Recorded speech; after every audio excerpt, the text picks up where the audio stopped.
The food we eat affects us in many ways. Eating a lot of highly processed foods has been shown to increase the risk of cancer, stroke, and heart disease. They're trying to increase their share of your stomach and increase the amount of profit they're making off the food you eat. I would at a point that it hurt to move, and I would just lie in my bed and wish I was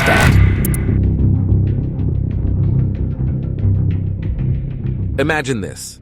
Cutting just one processed snack from your day could seriously impact the big food industry.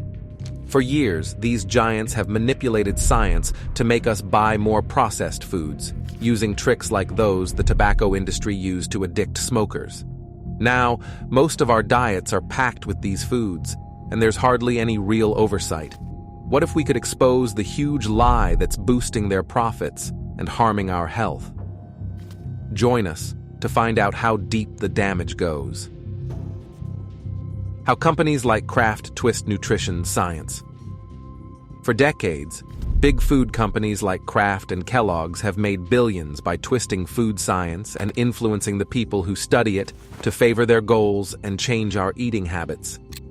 Their approach is similar to the relentless methods used by the tobacco industry, which aim to get people to smoke more frequently, making cigarettes a daily habit instead of an occasional indulgence. These large food corporations thrive on the public's confusion about what constitutes a healthy diet. They gain a significant advantage when people are uncertain about which foods are beneficial. Currently, over half of the American diet consists of ultra-processed foods, which are rarely scrutinized by health authorities or government bodies.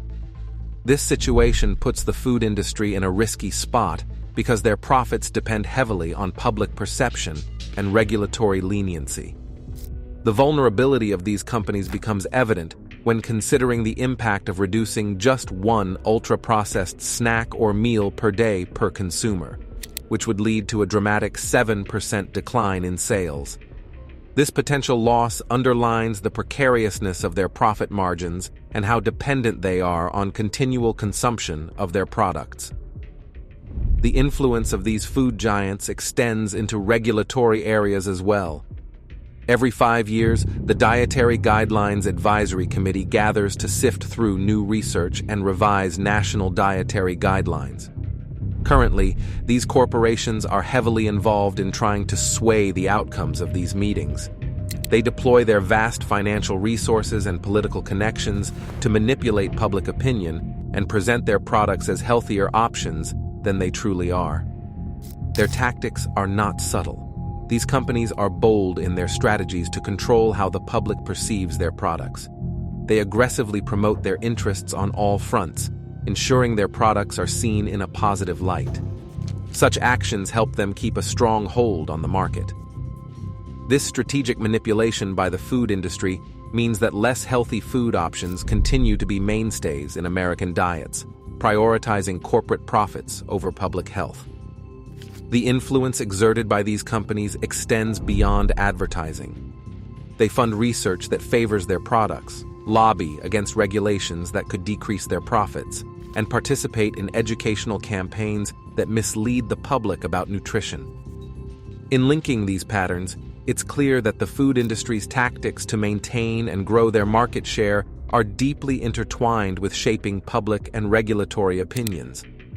By keeping the public confused about what healthy eating truly means and influencing dietary guidelines to favor their products, these corporations ensure their unhealthy food products remain diet staples, thus securing their profits and public health policy at the expense of public health. This cycle of influence and manipulation reveals a systemic issue within food regulation where corporate interests often overshadow genuine health concerns.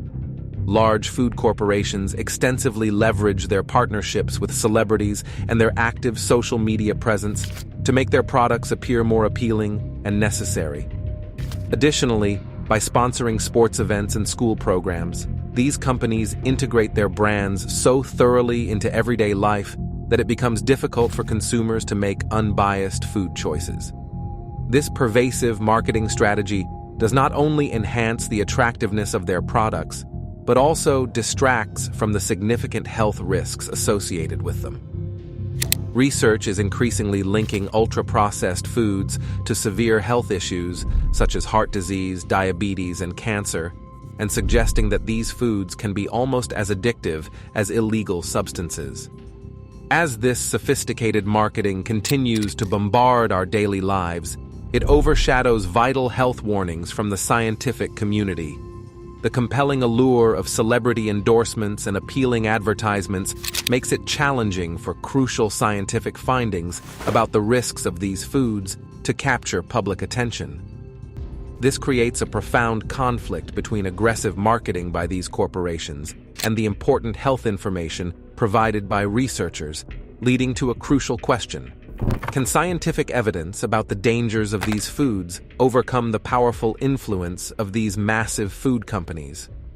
Delving deeper into the issue reveals unsettling parallels with the deceptive tactics historically used by the tobacco industry, tactics that still undermine American health today. To better understand what ultra-processed foods are, we asked for help from Marion Nestle, a well-known biologist and nutrition expert. Nestle describes ultra-processed foods as products that are manufactured in factories using specialized equipment and ingredients not typically available to the average person. These foods are engineered to be extraordinarily appealing and are specifically designed to captivate and hook consumers. For example, while corn on the cob is considered unprocessed, canned and frozen corn are processed to a degree, but items like Doritos are categorized as ultra-processed. It is crucial to recognize that the problem extends beyond foods traditionally viewed as junk food. A wide range of products, including many breakfast cereals, granola bars, protein bars, diet foods, frozen meals, various sauces, and even certain yogurts, are classified as ultra-processed. These products are pervasive in the market and are associated with numerous health issues. The extensive reach of these ultra-processed foods in our diet illustrates the significant impact of corporate marketing strategies, highlighting the urgent need for consumers to understand the profound implications these foods have on public health. This understanding is vital for making informed dietary choices in an environment where misleading marketing often obscures the truth about food products. The widespread popularity of ultra-processed foods is significantly driven by the deep financial pockets and sophisticated marketing strategies of major food manufacturers. These companies deploy aggressive advertising and promotional tactics that often downplay the potential health risks associated with their products. As a result, they secure substantial profits, often at the cost of public health, a situation alarmingly reminiscent of past tactics used by tobacco companies. The repercussions of this trend on our healthcare system are profound, manifesting as escalated medical costs and a decline in the quality of life for many. The engineered taste profiles and addictive qualities of these processed foods make them irresistibly convenient, thereby fueling a continuous cycle of unhealthy eating habits and worsening health outcomes for consumers. Next, we'll see how these companies influence not just our shopping habits, but also government and research settings. The power play behind your food labels. This battle is not confined to the marketplace alone. It extends into legislative bodies and research institutions. Here, these powerful food corporations exert considerable influence to downplay the risks linked to their products.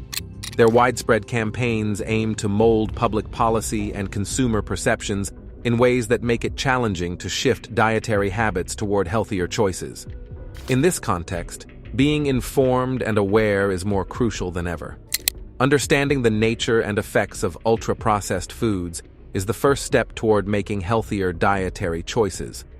The real challenge lies in shifting consumer demand away from these convenient but unhealthy options and towards a diet that values health more than profit. This change requires a significant transformation in how food is perceived at the consumer level. As public awareness increases, there is a slow but noticeable shift in the dynamics of food production and consumption toward healthier alternatives. This change is vital as it underscores the troubling link between common additives like salt and serious health issues such as heart disease. Investigations into why salt continues to be heavily used by major food producers, despite its known health risks, have revealed deeply entrenched practices within the food industry. These practices are motivated by the goal to enhance flavors inexpensively, regardless of the toll on health. By becoming more knowledgeable about these issues, consumers can begin to exert pressure on food companies, prompting them to rethink their recipes and focus more on health benefits rather than merely on taste and cost. This growing consumer demand for healthier options has the potential to drive significant improvements in the quality of foods available, ultimately leading to better health outcomes for the population at large. Such transformations in consumer awareness and behavior can gradually tilt the balance, potentially marking a public health victory over corporate greed. This movement towards healthier food choices not only benefits individual health, but also reduces the overall strain on healthcare systems, creating a healthier society driven by informed choices rather than deceptive marketing practices. Kellogg's, a well-known company, chose to showcase how they manufacture their food, an event that was covered in detail by Michael Moss in his book, Hooked. In this book, Moss delves into the ways large corporations exploit our cravings for certain foods. During a visit to Kellogg's facilities, Moss observed a demonstration involving cornflakes, a staple breakfast food known to contain salt. However, for this demonstration, Kellogg's used a salt-free version of the flakes. The taste test of these unsalted flakes led to an immediate and dramatic reaction from those present. The chief spokeswoman for Kellogg's, who participated in the tasting, was so shocked by the flavor that she spat it out and exclaimed, "Metal! This tastes like metal!" The taste was so unusual that it felt as though a metal dental filling might have come loose. Also present was the chief technical officer, responsible for the product's scientific development. He attempted to diffuse the tension with a laugh, explaining that not everyone might notice, but a significant benefit of using salt in their products is its ability to mask other, less pleasant flavors that emerge during the manufacturing process. This incident highlights how companies like Kellogg's depend on salt, not only to enhance flavor, but also to cover up other undesirable tastes that are a byproduct of how their foods are processed. It underscores the complex balance these companies must maintain. They must produce food that tastes appealing enough for repeat purchases, even if it requires incorporating unhealthy amounts of salt. Furthermore, this scenario sheds light on a broader practice within the food industry, where ingredients like salt are used for dual purposes. On one hand, salt boosts flavor, making food more enjoyable. On the other, it plays a crucial but less discussed role in concealing unfavorable flavors that might otherwise deter consumers. These flavors, often a result of industrial food processing techniques, might be off-putting to the public if not masked. Food manufacturers often use high levels of salt to enhance the appeal of their products, placing taste and visual allure above health considerations. This reliance on salt is predicated on the assumption that most consumers either do not know about or disregard the potential health risks associated with high salt intake, such as increased blood pressure and heart disease. This strategy of prioritizing flavor enhancement and masking less pleasant tastes underlines a major concern in food regulation and consumer protection. The true contents and effects of food products are not always transparent to the public. This scenario highlights the urgent need for more stringent food labeling laws and greater transparency in the food industry. Consumers have the right to understand not only the nutritional content of their food, but also the reasons behind the inclusion of certain ingredients like salt. A deeper awareness and understanding of these factors could empower consumers to make more informed choices, possibly opting for healthier alternatives if they were fully aware of the trade-offs involved in the production of the foods they consume daily. Such transparency was evident in a discussion with Kellogg's, which shed light on the seldom discussed aspects of food manufacturing, such as the use of additives like salt to mask undesirable flavors that are byproducts of industrial processes. This candid conversation revealed the complex balancing act food companies must perform. They need to manage both health concerns and consumer taste preferences, often prioritizing the latter to maintain sales and market appeal. Moreover, this encounter with Kellogg's opened up a broader perspective on industry trends, where ingredients are strategically used not just for flavor enhancement, but also to engineer specific taste experiences, sometimes at the expense of consumer health. This reveals the significant influence that large food companies wield over public perceptions of how food should taste, and the extremes to which they will go to ensure their products remain desirable. This ongoing conflict between enhancing flavors and maintaining nutritional integrity doesn't just affect what products are available in the market. It also deeply influences our dietary habits, often without us fully understanding the implications of what we consume. Now we'll explore how ingredients like salt are used in the food industry to both enhance flavors and hide unwanted tastes. The dark craft of making addictive meals. The excessive levels of salt, sugar, fat, and other detrimental ingredients present in many commercially available food items are not there by accident. Rather, they are deliberately included by corporations. These ingredients play a vital role in the industrial production of food, serving purposes such as extending shelf life and enhancing flavor, factors that are generally irrelevant in home cooking. As a result, our diets have become increasingly dominated by these ultra-processed foods, which are teeming with unhealthy additives. This scenario is intricately linked to the overwhelming amount of conflicting dietary advice that is constantly directed at consumers. We are bombarded with messages prescribing which foods might ward off diseases like cancer and diabetes, and which ones might contribute to health problems. In 2015, Kraft used a clever marketing strategy to shape public perception about its singles product. Even though Kraft singles are not classified as real cheese, the company advertised them as a healthy food choice, claiming that they contained twice the calcium of regular cheese slices and were fortified with vitamin D to promote stronger bones. That same year, Kraft formed a partnership with the Academy of Nutrition and Dietetics to start the Kids Eat Right campaign.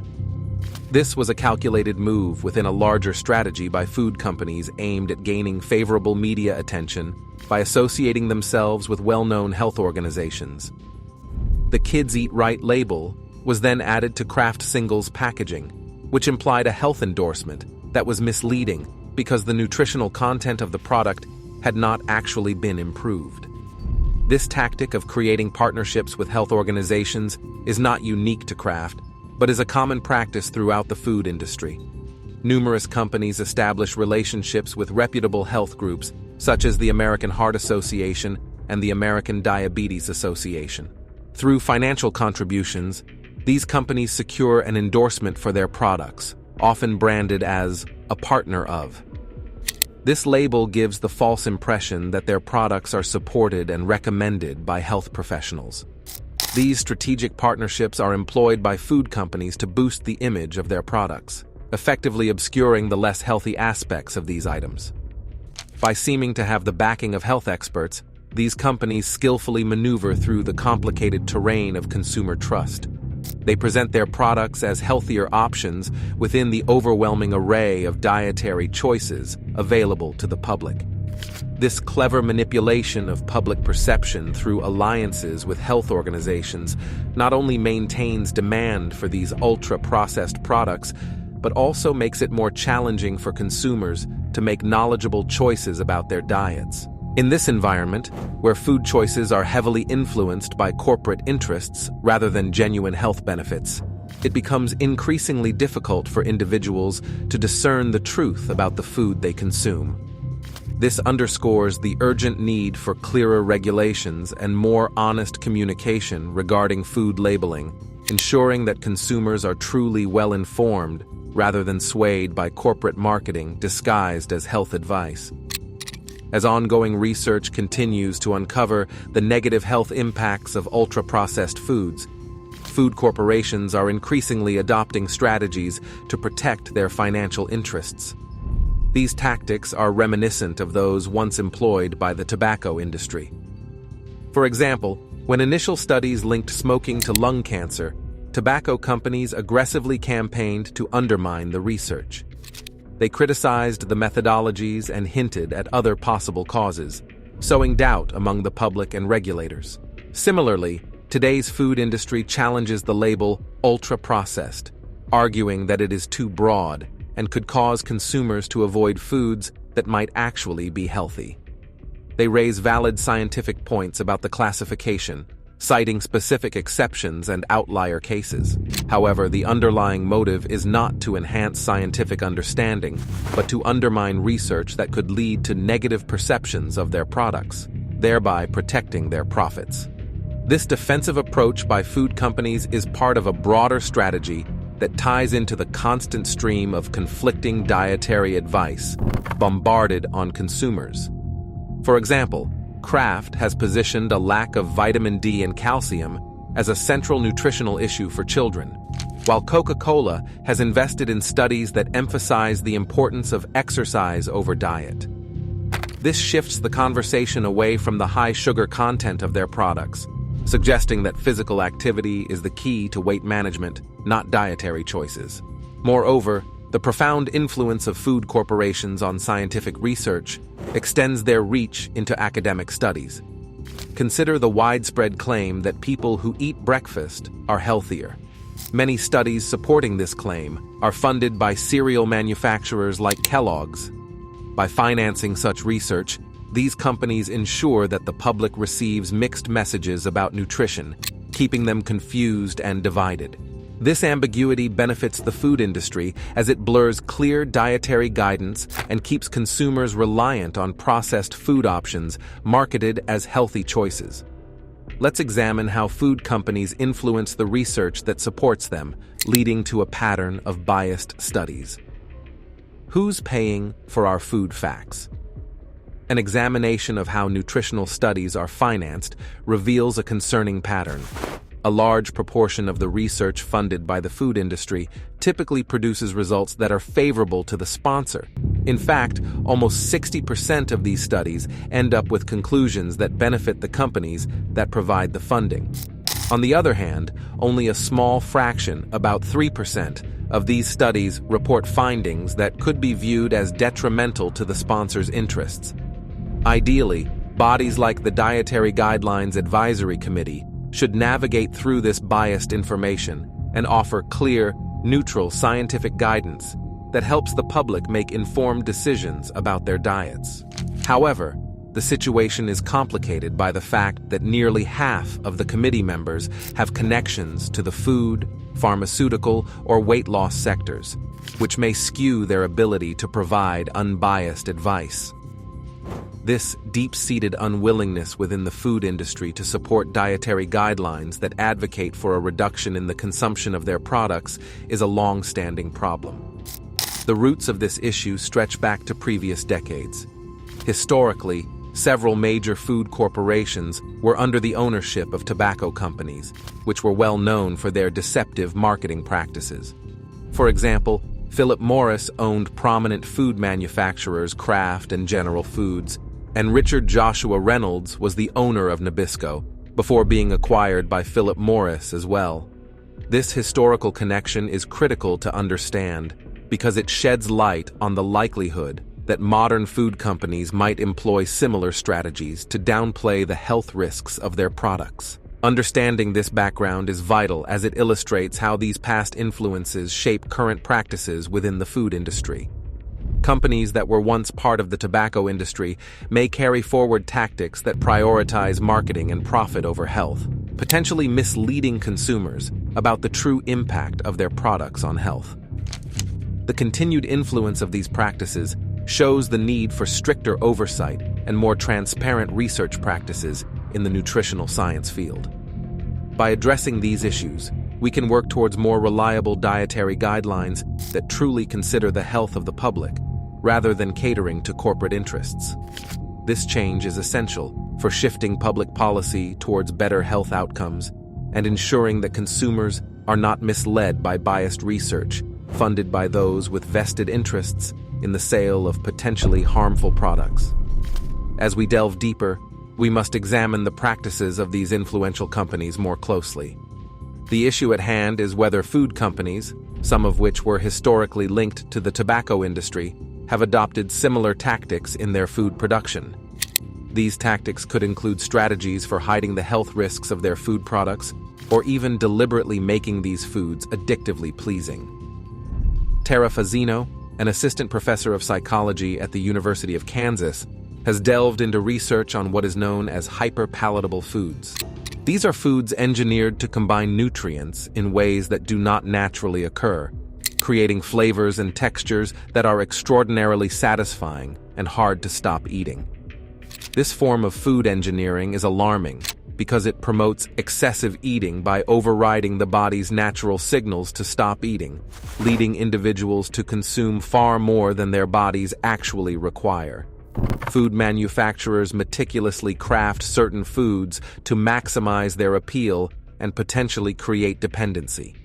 For example, while peanut butter, which consists largely of fat, is not typically considered hyperpalatable, many processed food products on the market are designed to be just that.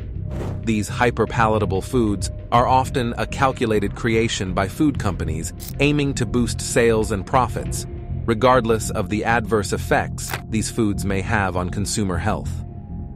Ingredients such as high levels of salt, sugar, and fats are strategically used not just to enhance flavor, but to stimulate the brain in a way that often leads to overconsumption. This manipulation of ingredients capitalizes on the body's instinctual pleasure responses, making these foods particularly hard to resist and often leading to unhealthy eating habits. The widespread practice of manipulating food products to increase their appeal and addictiveness has significant broader implications. It not only drives excessive consumption, but also directly impacts health. This strategy within the food industry raises serious ethical questions because it prioritizes enhancing consumer appeal at the expense of nutritional quality. As a result, the market is flooded with food products that are linked to serious health issues such as obesity, diabetes, and heart disease. When these types of foods become a staple in people's diets, public health is sacrificed for the sake of boosting sales and increasing corporate profits. It is vital to fully grasp the severity and depth of this issue. The power that major food corporations wield over the science of food and how it is perceived by the public is both profound and concerning. There is an urgent need for thorough, impartial scientific research and honest reporting within the nutrition field. By critically evaluating the motivations behind the research and dietary advice that shape public guidelines, we can start to separate recommendations that truly aim to enhance health from those driven by profit motives. It is crucial to carefully review the source and funding of dietary studies, as those sponsored by the food industry may not always have public health as their primary concern. Additionally, it has been noted that foods produced by companies that once had ties to tobacco giants are especially designed to be more appealing and difficult to resist. Studies have indicated that such foods are 29% more likely to be excessively tasty or hyperpalatable compared to those from companies without tobacco connections. This troubling link suggests that the manipulative marketing and product design strategies developed in the tobacco industry have been transferred to the food industry. This shift complicates efforts to promote healthier eating habits, as these tactics are designed to maximize consumption, not health. Finally, we'll hear from insiders about how processed foods are made addictive on purpose, showing the moral challenges in the food industry. The moral mess in our grocery carts. The journalist Michael Moss discusses a particularly telling interaction with Steve Parrish, who was once a lawyer for the tobacco company Philip Morris.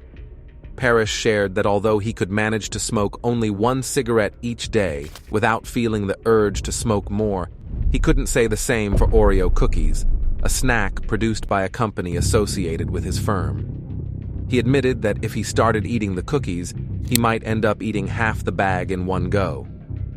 This admission is quite revealing, as it underscores a known but seldom acknowledged fact within the food industry. Those who are part of the industry know just how addictive these food items are designed to be. Interestingly, many of those who are aware of this avoid eating these products themselves. Despite the fact that tobacco companies have largely pulled out of the food business since the early 2000s, the influence they left behind is profound. Their methods of making food products irresistibly tasty have persisted. By the year 2018, foods that are extremely tempting and hard to stop eating, known as hyper-palatable foods, made up almost 69% of what is available in the market, a significant increase from about 50% in 1988. Seeing the success of these addictive strategies employed by tobacco-related companies, other food companies that were not originally linked to tobacco started altering their own recipes. They began adding more of the ingredients that would make their foods more addictive, aiming to boost their sales and capture more of the market. This trend of increasing the addictiveness of food products is not just a minor adjustment, but a major shift in how food is produced. It represents a deliberate effort to tap into the human brain's reward system, making it harder for people to stop eating these foods once they start. This strategy is highly effective from a business perspective, as it leads to increased consumption and, consequently, higher profits. However, it raises serious ethical questions about the responsibility of food producers to the public. The tactics borrowed from the tobacco industry, which included making products that were hard to quit, have seamlessly transitioned into the food industry, with similar effects on consumer behavior and health. The revelation from people like Parrish, who have been insiders in industries known for their addictive products, is a crucial piece of the puzzle. It helps the public understand the extent to which food companies go to ensure their products are not just consumed, but consumed compulsively. This awareness is vital as it can lead to greater public pressure for changes in how foods are formulated. Moreover, it underscores the need for stricter regulations and more honest disclosures from food companies about what goes into their products and how these ingredients may affect consumers' health and eating habits. As public awareness of how food companies design addictive products increases, people might start demanding healthier options. This shift could encourage companies to focus on consumer health instead of just their profits, helping to reduce the unfair blame placed on individuals for their eating habits. From the perspective of studying addiction, there's a common but unfair tendency to blame individuals for their eating habits. Often, people are told that if they eat an entire package of Oreos, it's simply because they lack self-control. This perspective benefits food manufacturers because it shifts the blame away from the fact that these products are intentionally designed to be overconsumed, which in turn maximizes profits for these companies. The Dietary Guidelines Advisory Committee, which plays a critical role in shaping the advice that the federal government offers to the public about the health effects of ultra-processed foods, encounters considerable obstacles in this effort. They face intense pressure from powerful industry lobbyists, including groups like the Food and Beverage Issue Alliance, which counts among its members organizations such as the Sugar Association and the American Beverage Association. These groups have been pushing to postpone the classification of foods as ultra-processed until there is a universally accepted scientific definition. This delay benefits the food industry by allowing continued ambiguity about what constitutes ultra-processed food, thereby making it harder for consumers to identify and avoid such products. The general public has a legitimate expectation to receive reliable scientific information and dietary recommendations that are grounded in evidence rather than biased by the interests of the food industry. This is a pivotal moment for addressing the significant influence that food manufacturers exert over public health guidelines. Historically, there is a well-documented pattern of industries manipulating scientific research to serve their interests. For example, it took nearly half a century from the initial scientific studies linking smoking with cancer in 1950 for tobacco companies to acknowledge the detrimental effects of their products and stop their deceptive advertising practices in 1998. If decisive actions are not undertaken soon to address the manipulation of nutritional science by the food industry, it could take decades before meaningful changes are made to public health policies, perhaps not until 2029. This delay could prevent necessary revisions that would prioritize the health of the public over the profits of the food industry. Therefore, it is crucial to act quickly to ensure that public health guidelines are designed with the best interests of the population in mind, rather than being shaped by the financial goals of powerful corporations. We need to foster an environment where healthier choices are promoted and where consumers are not misled by biased information. Taking these steps will not only help mitigate the current influence of food corporations on dietary advice, but will also ensure a healthier future for everyone, reducing the burden of diet-related diseases and improving overall public health outcomes. Are food companies intentionally designing addictive products, similar to tactics used by the tobacco industry, to compromise our health for profit? Let us know your thoughts, and don't forget to like and subscribe for more insights.